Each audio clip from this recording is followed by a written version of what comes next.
What if you could create more kindness in the world just by being you? Everyone has the potential to create and receive more kindness. What if kindness is more than being nice and compassionate to others? Have you ever considered what having more kindness for you could create in your life? Get ready to learn how the energy of kindness is integral to reducing stress in your life and how it can assist in healing your body.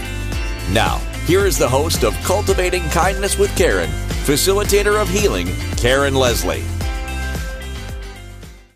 Well, hello, everybody. I am so happy that you're here with me for another hour together, give or take a few minutes. There is lots and lots going on in the world right now energetically, and so much going on inside of my head. And we know, for the most part, that when these two things come together, oh yeah, there goes my nose. We know that it's going to probably be a very interesting show, a fun show. Maybe say a few things that challenge you a little bit, but wow, I am super excited. So welcome. If you have not been here before, my name is Karen Leslie, and I'm the host every week at this time where I live, 2 p.m. Eastern Time in Ontario, Canada. I go live with my show called Cultivating Kindness with Karen, and it is a show that covers so many different topics and so many different ways of looking at each topic, all with the idea of, okay, so what can you do that will bring more kindness into you? What can more kindness do for you? How can that positively affect who you are, who you're being, who you may choose to no longer be? And then there's that wonderful ripple effect. When we have that greater level of kindness for ourselves, then that starts to go out to everyone around us. And our energy bodies, our energy fields become filled with this kindness frequency. And really, kindness is so healing to every molecule, every atom, every space between everything that exists on this planet. Yes, we have the option to refuse to receive it, and that's okay. What is really important is knowing what you wish to receive. Who are you? Who do you choose to be? Who would you like to be in the future? There's so many ways of working with ourselves and then having that translate out to being something that can be very positive for everybody else that's in our world. Now, the key with this being kindness energy is that it is never to be pushed on another person, another animal, another being of any kind. Being kindness and just allowing that frequency to flow how it will, that is the gift for others to be able to receive when they're ready. Rather an unusual introduction into today's show compared to what I would normally say about things. We have a topic today. Well, the title of the show that I've given it is, Did You Inherit Your Self-Image? And so with thinking about it from a kindness perspective, the self-image you have of you, is it actually kind? Are you carrying one that offers you kindness? Are you, are you trying to fulfill a self-image that maybe is not full of kindness energy for you? Most likely, you have not thought of that question, let alone given it some thought as to really, what does that even mean for you? And this is only part of what we're going to be looking at today. This whole idea of our self-image, where it has come from. Do we even want it? Or are we, is it time now for a revamp? Is it time to as some people will say, the masks we are carrying, is it time to take those off and maybe not put another one on? Or if that's too uncomfortable for you, choosing one that's different, that you are comfortable with, trying on and wearing for a period of time. All with that idea that each choice we make is bringing us more of the kindness frequency for ourselves. This is really key that you understand that this be for you. Don't worry about the rest of the world. By stepping into that energy for yourself, everybody else will benefit. I promise they will. I can also promise you that some people may go, I'm not sure I like this. I don't know who you are right now. As I've said on a couple of shows, quite a while ago, a couple of times one of my sons would say, who are you? And who took my mom? As I was recreating who I was choosing to be. Now, they didn't say it from a place of anger or upset or fear. It was really in admiration, and it was joking, and it was very full of kindness. Remember, the words we use are infused with the energy of the agenda or the intent behind them. You can use the same words and give very different meanings and impressions, which I know you are all aware of when I say that, but are you being consciously aware of it as you are choosing the words you are speaking to another person? So how does this relate to self-image? Well, huge, actually, in a huge way. How we speak, how we present ourselves, how we choose to listen or not, how we dress or what we choose to do. This is all wrapped up into that complete package of self-image. Now, what we want to look at today, though, is this complete package that you are presenting to the world. Did you design it? Or did you inherit it? It's a really important question. And I think most of you will be thinking, well, of course I've created it or I've designed it. Of course, this is me. By the end of the show today, you may have a very different opinion about that. It is truly my belief that we have inherited our self-image. If we believe that from the age of 0 to about age 7, that is a time frame where a very young child is completely imprinted with different programmings, different ways of thinking, different ways of acting, all based on their environment. Right? That newborn, when he or she arrives, or they arrive, it's very much what you could maybe call a blank slate.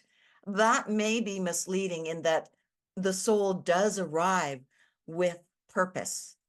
The soul does arrive with how it wishes to be within humanity and what it wants to offer to humanity.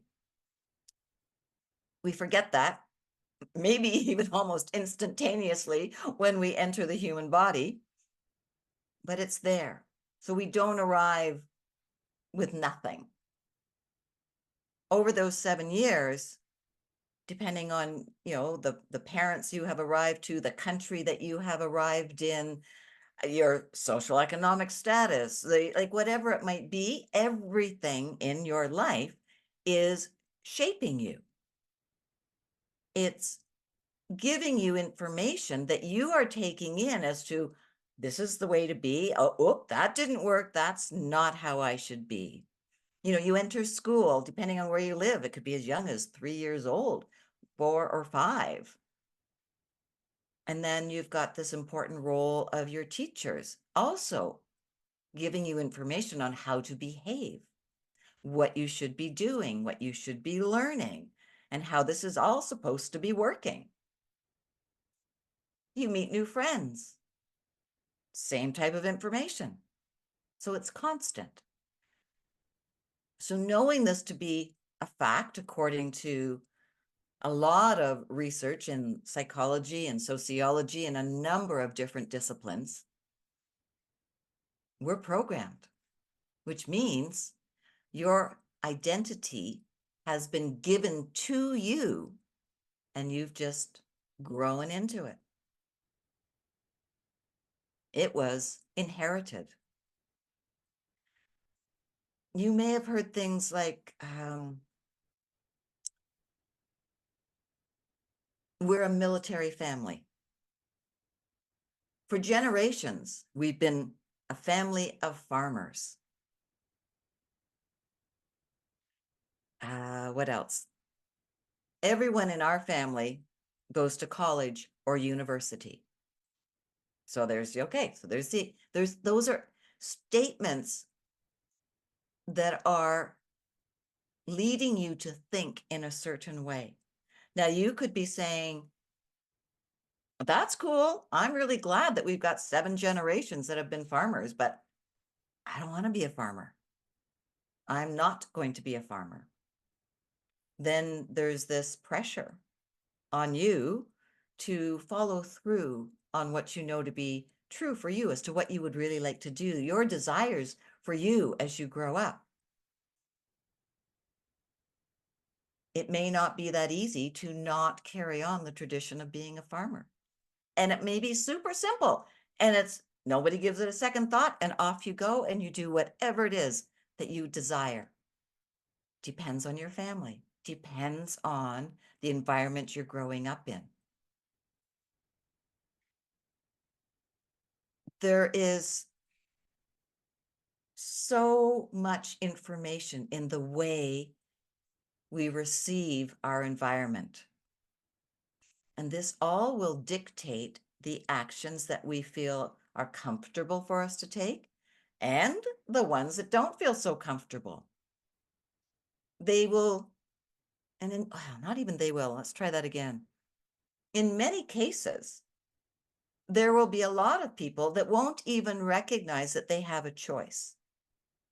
We are so comfortable growing into the person that we have become that we don't even think that there's other options because this is just who I am. This is who I've always been. And sure, there may be aspects of us that, yeah, maybe we don't enjoy them a lot, but that doesn't mean we have to change them. This is who I am. Maybe it's not. It's who you have become. There's a big difference between this is who I am and this is who you have become. Your beliefs about who you are, this is who I am, may actually not resonate well with you in understanding who you truly are. If we've not questioned this before, then we are unlikely to actually have a sense of being anybody different. And I think that happens for a large number of people. Even those of you who may have decided that you were going to be someone different, you were going to break out of that mold. Maybe it's something like when you grew up, you were hearing, oh, you're so shy. So you grow up thinking you're shy, or, wow, you talk a lot, or you're always on the move. Can you not just sit still for a couple of minutes? Right? We buy into all of this stuff. When I said, oh, you're so shy, just last week, literally, actually, it was either last Tuesday or Thursday last week. I'm not sure right now. So I said to somebody that I feel like I am often an introvert that's trying to pretend that she is an extrovert. And this came around moving from a conversation about moving to a new city and trying to meet new people. And then I realized as I said that it wasn't true. It really wasn't true. From the perspective is that I had always believed that I was an introvert, that doing certain things caused me stress. They do. And that doing certain things are hard or I don't like to do them. That was the current way of thinking when I made that statement. Well, what if I am not an introvert, but I adopted or grew into or accepted the programming that I was an introvert? Was being this quiet person, this shy person, this quite obedient person, really a convenience for those around me? It's a really interesting question. What if there was no such thing as an introvert or an extrovert? You're going to argue that say, yeah, there definitely is, but what if there isn't? Think about that. We're going to go for our first break. And I know I'm always saying to you, oh, give this some thought during our commercial break and things, but that's a good one. What if there is no such thing as an introvert or an extrovert? And we're going to talk about this more when we come back. So thank you. Thank you for being here with me on Cultivating Kindness with Karen. We are here on the Inspired Choices Network, an absolutely fabulous platform for all kinds of different shows and podcasts, TV shows. We have it all here. So please, check out the other hosts as well and the other shows and share. If you're enjoying the shows that you're listening to from myself or any of the other hosts, please like them, please comment on them, and share them with others that you think might also enjoy them. All right, you think about introvert and extrovert, and we will be back just in a couple of minutes. All right, thanks everybody. We all have different experiences with and definitions of kindness. These experiences and beliefs about kindness have influenced who we are today and how we see the world. The universe is always listening. So what are you telling the universe today? Tune in to Cultivating Kindness with Karen. Each week as Karen guides you to understanding how each choice you are making is either keeping you stuck or opening up the energy of empowerment for you. Listen to Cultivating Kindness with Karen. Wednesdays at 2 p.m. Eastern Time, 1 p.m. Central Time, 12 p.m. Mountain Time, 11 a.m. Pacific Time on InspiredChoicesNetwork.com.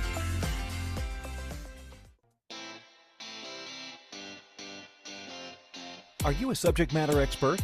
Are you here to share your expertise with an audience waiting to hear from you in only the way you can deliver? Are you ready to have your voice amplified across the airwaves?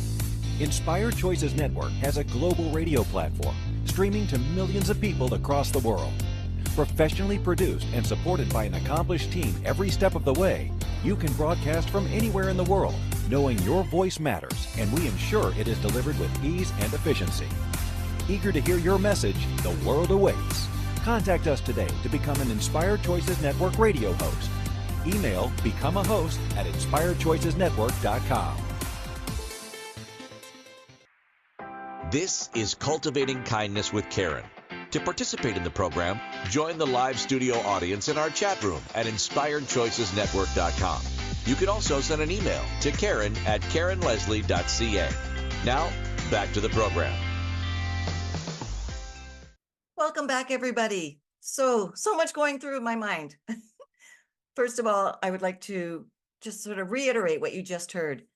Please feel free any show to come along and join in the chat room at InspiredChoicesNetwork.com/chat room and be part of the conversations. It's always so much fun when there's some people who come along and offer some of their own opinions or some of the takes or takeaways that they have from the different things I say. And I'll frequently comment on some of them. Like there's one in the chat right now. I need to be so much kinder to myself about my self-image. Right? That when people share something like that, I mean, it helps my ability sort of to tap into what's going on around but it really fills my heart. It makes me feel really great that I'm able to share something that helps you to see things in a slightly different way, that helps you to recognize maybe where you're not being as kind to you as you could be. And as a result of that awareness, right, you got to be aware of something before you can change it. So when you have that awareness, then what's a different choice you can make? Like, how can you then be kinder to you? And we're going to look at that as we go through the show. In the commercial, and right now the words are escaping me, but there was something said in the way about, keeping yourself stuck or opening up to the energy of empowerment. Well, that is exactly what happens when we look at our self-image. Now, before the break, I said, what if there was no such thing as an introvert or an extrovert? With me buying into the belief, the truth is how I saw it, that I am an introvert, that is actually keeping me stuck. It's preventing me from creating a different way of being, that I could be more comfortable with meeting new people. I could be more at ease with trying something new, whatever it might be. But when I buy into this, I'm an introvert or I'm shy, or you buy into you're an extrovert, it's keeping you stuck. When you can let that go, that's when that empowerment comes in for yourself, even for the extrovert, because you could experience quietness, going within, maybe something as extreme as a silent retreat. It gives you more that you can add to your life that before you would not have thought you could do. Or even if you thought about it, oh, but would I be accepted there? All of these ways, all of these set programmed ways we look at ourself is that inherited self-image that you are wearing, performing, enacting, being. And I wonder who's underneath it. When I think of letting go of this extrovert way of thinking about myself, and I am actually going tomorrow to an event, an in-person event. So I have now the awareness I can change something. I can be looking at going into this event in a very different way without being stuck by, hampered by, closed off by thinking I'm an introvert. I will be allowing myself the energy of kindness to be whoever I choose to be. Each moment I am at the event. I could choose to be quieter. I could choose to go up and talk to someone I haven't met before and engage them in a conversation. I could choose so many different ways of being. And as I'm doing that, I am recreating my own self-image for me. Now, some people may notice a difference in you if you're going into an environment you've been in many, many times. I'm unlikely to experience that tomorrow. I've been to this one event one time before. Did I meet everybody there? No. So I have a wonderful opportunity, as do you, in every moment of choosing who you wish to be and questioning the autopilot. Why am I choosing this thought pattern about going somewhere? What? No, we're going to change the word what. Is this thought actually true about who I am?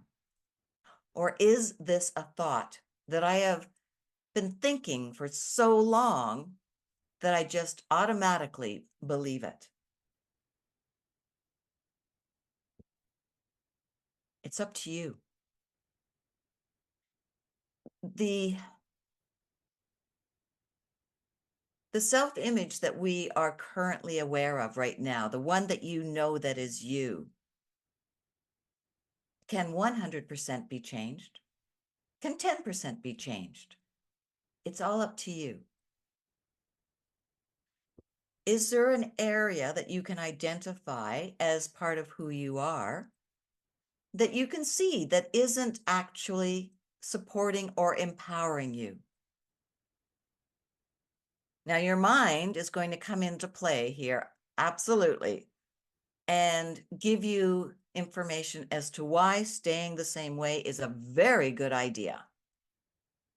You may get thoughts coming forward that involve your safety, your well-being, avoiding potential harm. We always need to pause and look at those and check to see, is there actual fact here? Could making this choice cause me physical harm? Right? That's common sense and good to do. However, the vast majority of them, like vast majority of those thoughts, are just going to be pre-programmed and coming up to keep you where you are, to keep me as the introvert. That's what the cells of my body know. That's what my mind is very happy with me believing. And I'll get external validation from it as well, from the people that I am around. Remember the mind, the brain, right? That reticular activating system. It is going to look for all of the proof to support your belief so that you hold on to it. It's work to redesign your self-image. Sure. Now, with me saying that, does that mean that you shouldn't do it? Or do you immediately go into, oh, I know it's going to be so much work. I don't think I can do this. Or I don't want that much work. I'm okay coasting. Cool. That is all fine. But it's going to be a lot of work if you convince yourself it's going to be a lot of work. Versus, I wonder who you could work with that could help you. Or I wonder what small step you could take that would be a gentle way to see something differently. Or could it be as simple as reading a different book? There's so many ways that you can start to shift the way you are looking at yourself. But we tend to go to the common belief that change is hard and this is work, and whoa boy, I have a show called Change is Hard. You can go and look for it if you want, where my podcasts are stored. This whole idea that something is too much is programmed. Getting assistance always can be a good idea. Absolutely. And you can choose what type of assistance you want, whether you want it, a friend, although remember, your friend knows who you are and the self-image you've always portrayed to them, as does a family member. Can they hear you with that openness and no agenda, no judgments coming forward to allow you to truly speak about who you are and who you would like to become, what changes you would like to make? So this is very important for you to understand. As a result, then maybe working with somebody who can be that space for you is a good choice, such as myself. Absolutely. One of the things I do really well is hold a space for people that makes them feel safe, heard, comfortable, and empowered. The ability to actually make a change. Size of change doesn't matter. It's when we make the change and keep repeating it, working with it, repeat, repeat, repeat, and build it into our day and our way of thinking. Then we will really start to see what's going on. We are at our second break. So when we come back, I would like to look at, all right, how do we go about changing the self-image beyond what I was just briefly mentioning? What value is there in doing that for you? And yeah, what is that? Looking at your self-image versus the image you present and the gap that's there. Hopefully I can remember all that for when we come back. All right. So thanks for being here with me on the Inspired Choices Network. Again, I'm Karen Leslie, and you can always send me an email, Karen@KarenLeslie.ca, and that's LESLIE. And I do love receiving emails and hearing what you have to say. So don't hesitate. By all means, get in touch. All right. I'm going to let you go. We're going to have our break, and then we'll be right back and carry on our conversation. So thanks, everybody. Don't go away. We won't be long. We all have different experiences with and definitions of kindness. These experiences and beliefs about kindness have influenced who we are today and how we see the world. The universe is always listening. So what are you telling the universe today? Tune in to Cultivating Kindness with Karen each week as Karen guides you to understanding how each choice you are making is either keeping you stuck or opening up the energy of empowerment for you. Listen to Cultivating Kindness with Karen, Wednesdays at 2 p.m. Eastern Time, 1 p.m. Central Time, 12 p.m. Mountain Time, 11 a.m. Pacific Time on InspiredChoicesNetwork.com.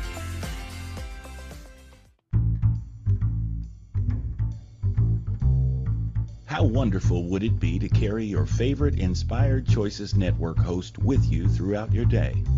Well, now you can. Inspired Choices Network now has its very own mobile app. Our free app offers live streaming shows, along with thousands of podcasts and TV episodes. Our shows cover a wide variety of topics. Whether you're waking up with us, carrying us through the day, and taking us to bed with you, we're always here for you to enjoy. We're easy to find. Just search for Inspired Choices Network in the Apple App Store or Google Play Store. This is Cultivating Kindness with Karen. To participate in the program, join the live studio audience in our chat room at InspiredChoicesNetwork.com. You can also send an email to Karen@KarenLeslie.ca. Now, back to the program.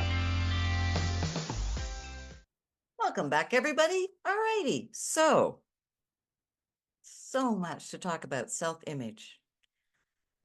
I'm just going to just kind of assume now that you are starting to understand my perception on and my belief that we have inherited our self-image, that it has actually been given to us by those around us when we were young. And then we start to play it out, become it, and then it gets reinforced as we get older and older as well. And it gets reinforced because we are believing it and we are seeking out that confirmation from other people as well. So it's a constant loop to keep it in place. As with any belief or any thought pattern we have, this is just how it works. Now, I asked about early, before we went on our break, this idea of self-image versus presented image. So we've got this self-image, we have these ideas of who we are, such as an introvert, or, you could even take it to the extreme of being male or female or non-gender, right? Who we are being, who we are, not who we are being. And then we have this idea of, but who are you presenting? What is the image you are putting out there? Is it a match? Now, for some people, it will be, because you've got a very comfortable and like very steadfast is the word that's coming in, steadfast way of being with your inherited self-image. Then you look at, if someone's that way, then what they are going to present, whom they are presenting to others, will most likely be a very good reflection of their belief in themselves. And then we've got a whole other group of people. So we have this sense of who we are. We are buying into this inherited self-image, but maybe it's not exactly what you want to show others. Is there aspects of this self-image that you are not super happy with? So then you go into presenting an image. And you present this image consistently enough that it tells other people that that is who you are. That's your self-image from their perspective, looking at you or interactions that they've had with you. But there's a gap. There's this space where you are pretending, or you're putting on a mask, or you're putting on a front, or you are exhibiting a behavior for a short period of time to get you through a situation or an event or a time period in your life. And it's really not who you are. When we do this, and really vast majority of us do, at least from time to time, when we do this, we create conflict. We create confusion within our own way of looking at ourselves. And this confusion can be picked up by people in our world as well. When you are presenting in a way to be accepted, to fit in, or to not draw attention to you, whatever your reason is behind it, you are creating conflict within you. You are creating confusion within yourself. This can cause a lot of stress or anxiety. This can create doubt in your world. Who am I really? So be aware. What is the self-image that you are currently carrying, that you believe who you are? What is the image you may be presenting at different times? And if they're not a match, then there's great information there for you for areas in your belief system, belief about you, that you can work on to strengthen what you believe about yourself. Now, to get to the place where you can strengthen your belief of you, you need to understand your agenda or your judgments that are in place. Those judgments, those beliefs are critical for you to be aware of and understand if you want to change anything. A belief is 100% based in a judgment. You've decided something is good or something is bad. It's right or it's wrong. That is a judgment.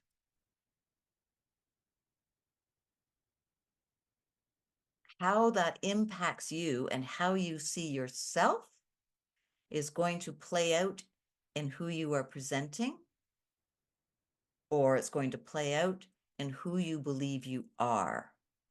And that belief, is it keeping you stuck, or is it empowering you into a life of more or something different? Something that expands your comfort in yourself, that brings that kindness into you in a way that maybe you haven't experienced yet.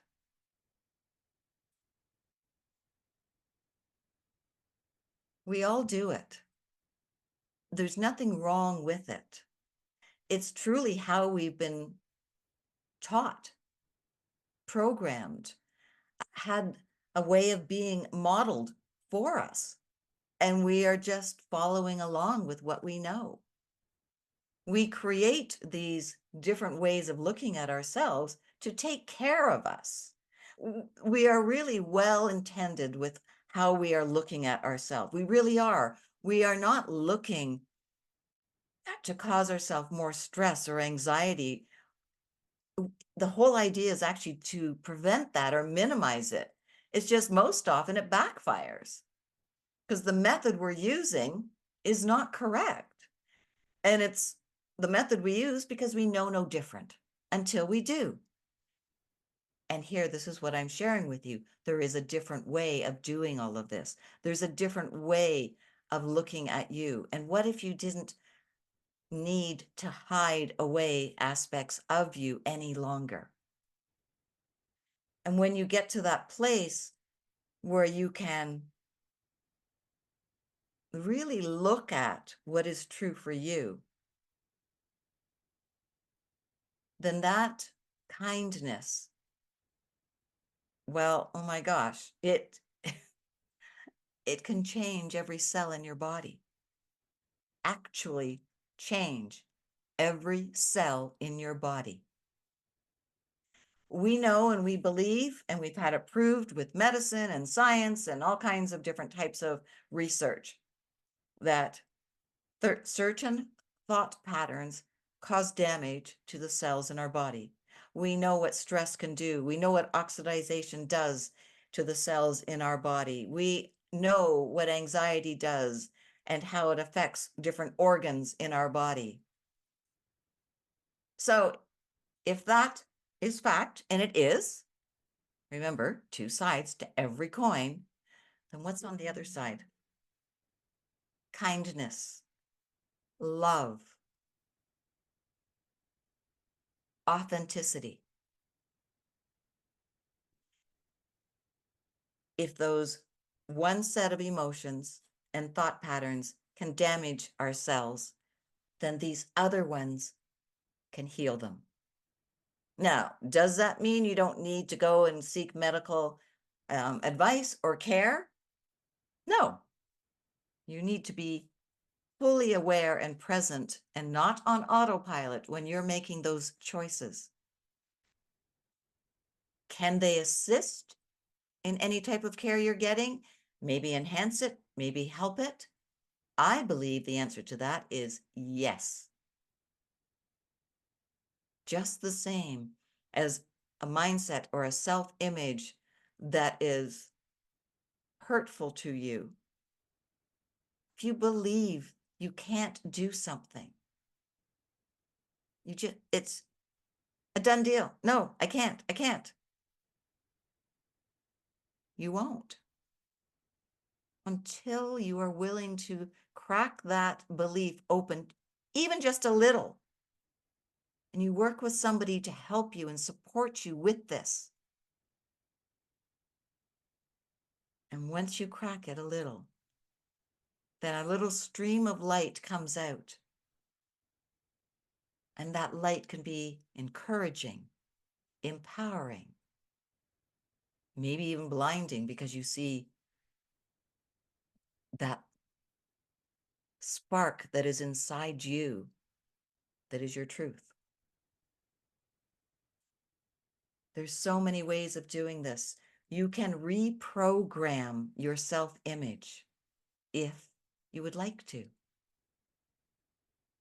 You know, a self-image, when I looked at the etymology in that, what they were saying was a concept of one's self. Yeah, it's kind of a no-brainer.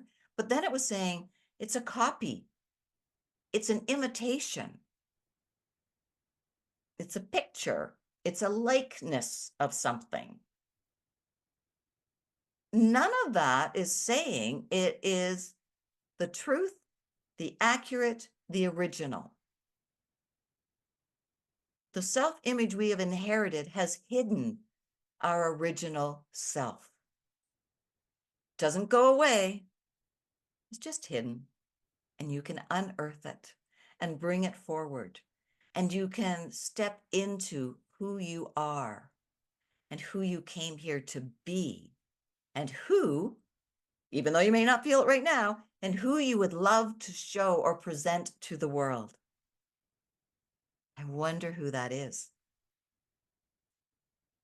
Maybe you can think about that one when we go to our next break. We're up to our third break here now. So thank you for being here with me on Cultivating Kindness with Karen. It is such an honor and a pleasure and a joy for me to share with you so many different ways of looking at yourself, looking at the energy of kindness, and looking at the world from a different perspective. Sorry. All right, we have a very short break. The third one's very, very quick. So hang in there with me. And when we come back, I'll wrap all this up and we'll see where we go from there. All right, everyone, we'll be back in just a moment. We all have different experiences with and definitions of kindness. These experiences and beliefs about kindness have influenced who we are today and how we see the world. The universe is always listening. So what are you telling the universe today? Tune in to Cultivating Kindness with Karen each week as Karen guides you to understanding how each choice you are making is either keeping you stuck or opening up the energy of empowerment for you. Listen to Cultivating Kindness with Karen, Wednesdays at 2 p.m. Eastern Time, 1 p.m. Central Time, 12 p.m. Mountain Time, 11 a.m. Pacific Time on InspiredChoicesNetwork.com. This is Cultivating Kindness with Karen. To participate in the program, join the live studio audience in our chat room at InspiredChoicesNetwork.com. You can also send an email to Karen@KarenLeslie.ca.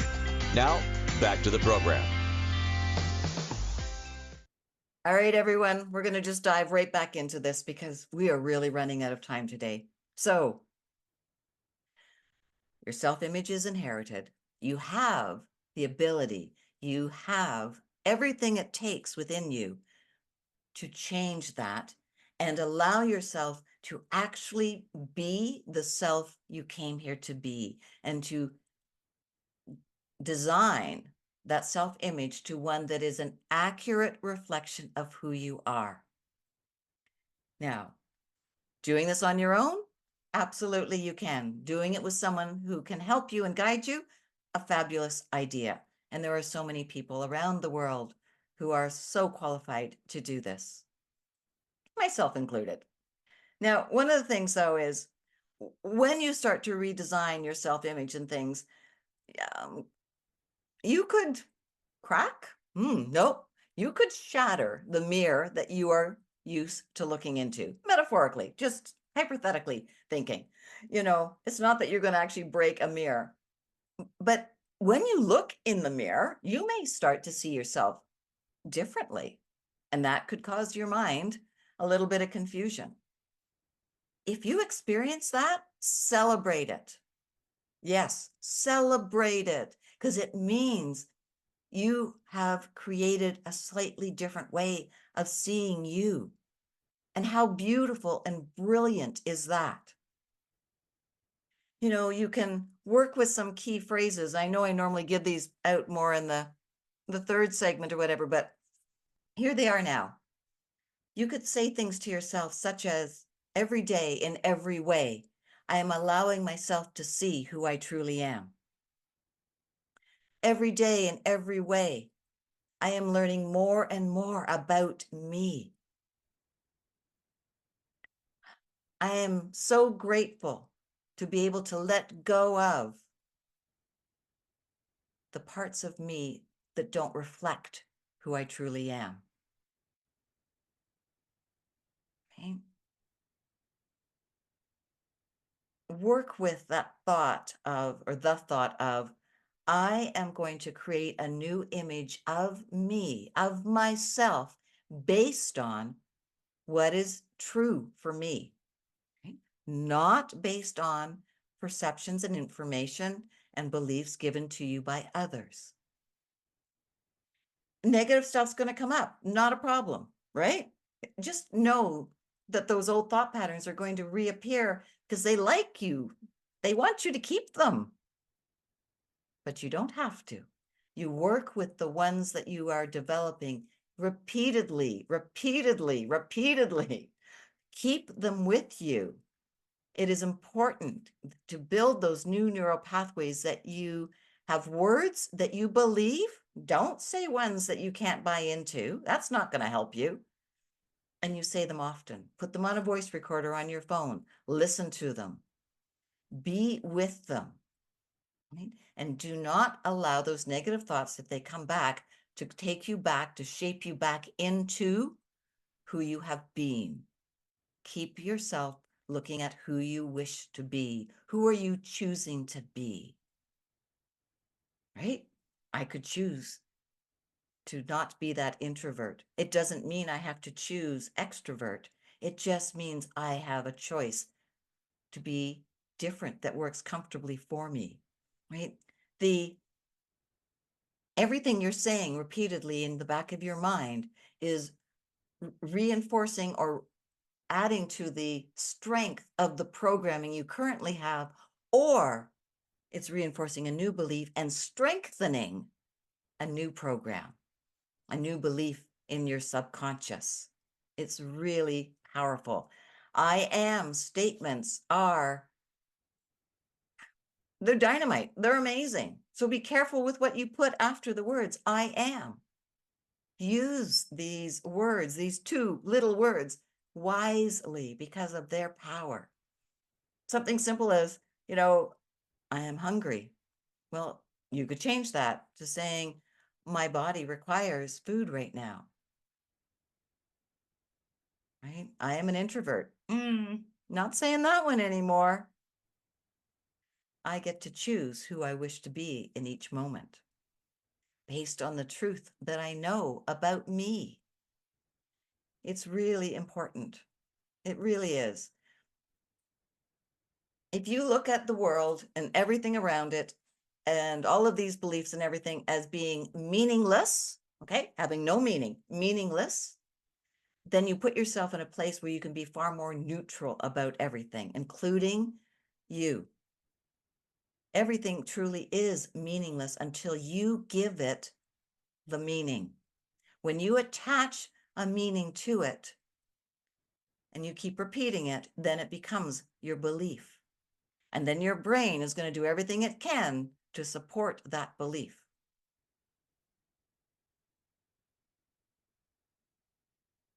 Accept who you are and accept that you can change who you are if you would like. Release the judgment of you. Release the need to be looking at presenting a self-image if you're not comfortable with your own. And just remember, you've inherited this, which means you can change it. Before we run out of time, next week when we get together, we are going to be talking about creating comfort in discomfort. So practice what we've been talking about in today's show.